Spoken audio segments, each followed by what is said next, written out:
Before I get on to that, I am 21 weeks pregnant. I hope you can see me okay. I have a little bit of a different setup today. On my third child, so I'm feeling great. So I wanted to talk to you about Rebozo. So this is actually a traditional one. So it's a Mexican scarf or a shawl. So this is a one that has come from Mexico, and it's 100% organic cotton, handmade. But you don't need to have one of these. I just treated myself to one of these.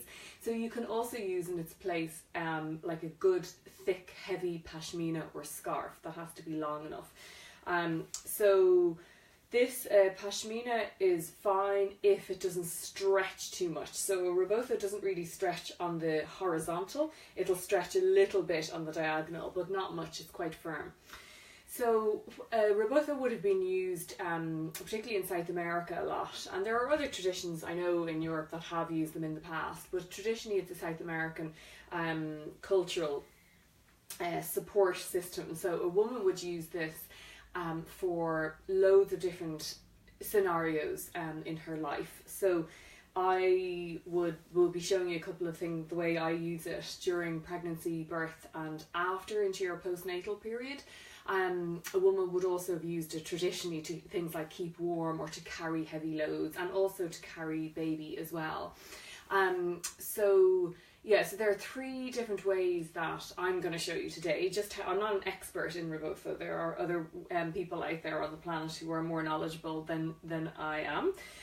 But 3 different ways that I've been using it to teach, particularly in my birthing seminars and workshops. So the first one is a bump wrapping one, and this can be used during pregnancy to help really release tension, and it feels just really supportive. So if you're getting a bit of pelvic pain, or you just feel like your bump is really big and you're getting some back pain, so what you would do is you would take the Rebozo or the scarf or the shawl, and you would wrap it all around your bump. So basically from the very bottom of your bump right up until the top. So it's kind of hard to do this by myself, because normally I'd have a mirror or someone helping.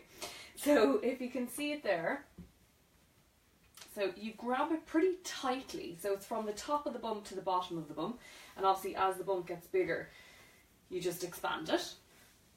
And you would wrap it really quite firmly, and then you can tie it around your back in a couple of ways. So you can tie it around just like this, turning it, and then wrapping it into just around the back like this. It's much easier if someone else does this for you.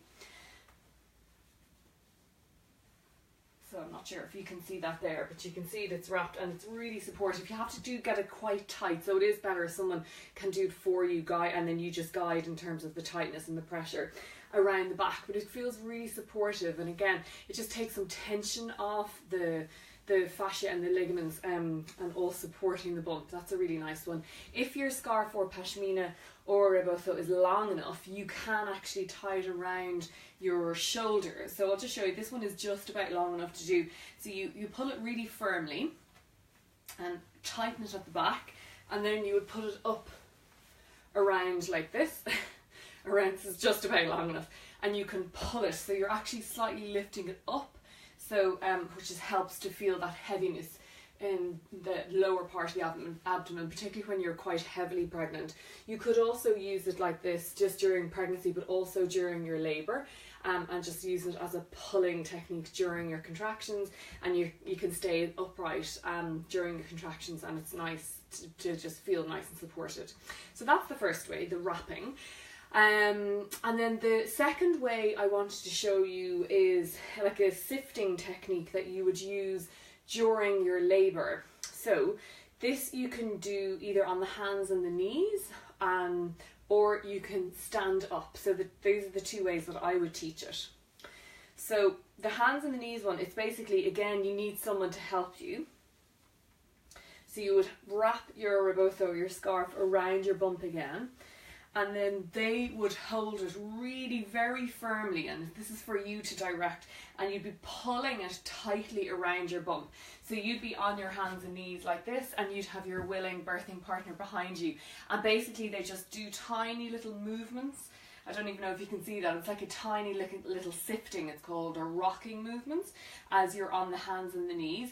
Or you can also stand up against a door and your birthing partner will be behind you. It's kind of like, you know, they would be standing with like reins of horses, and they just very gently guide you. So you can move side to side and they would very gently guide you, but they're really taking a lot of the weight off the bump. So some people, when I teach this, find it really comfortable, others find it a little bit too constricting. So it's definitely something to practice, but that's called sifting. So either on the hands and the knees or when you're standing up. And then the other one I wanted to just mention briefly was a supported squat. So this, again, you could do this during your pregnancy by using it to like hang off a door frame, which I'm going to show you. Be very careful, obviously, that it's secure around a door frame before you start putting all your weight on it. So during pregnancy, when you're hanging, it really opens up the upper back and around the thoracic part of the back, and it opens the back around the back of the ribs, and it really feels like you're getting a nice stretch during your pregnancy up around the middle back area. So I'll demonstrate it now in a second, but then you can also use it during your labour. So sometimes, particularly, well, really at any stage of labour, but particularly towards, as I like to call it, the business end of labour, sometimes there's a real wanting and willingness to pull and hang out of something. So if you go to traditional birthing centres, you'd often see ropes hanging down from the ceiling. And this is, it's very, you're opening and then you're standing into an open squat, which is really opening into the pelvis and letting baby's head come right down. So it's really supportive for an active and a faster birth even. So I'm just going to show you, this is a random door frame. But what you would do is you would wrap it around a door frame and make sure that that's not going to slip anywhere. So you might need to tie it a bit or just practice yourself. And then you would open the legs nice and wide and literally hang. So it's very attractive. So you'd hang here, it takes all your weight, and it's really nice to get a stretch through the upper back here, but it's also good as well for practicing during labour and birth. So that was it. I just wanted to pop on and show you, well, my beautiful Rebozo, which as I said, I just treated myself to it. This is a traditional one, but you can have a good strong shawl, pashmina or something as well. So if you have any questions, just comment below. Please do like and share this video. I'd really appreciate it. And I will see you next week. Take care.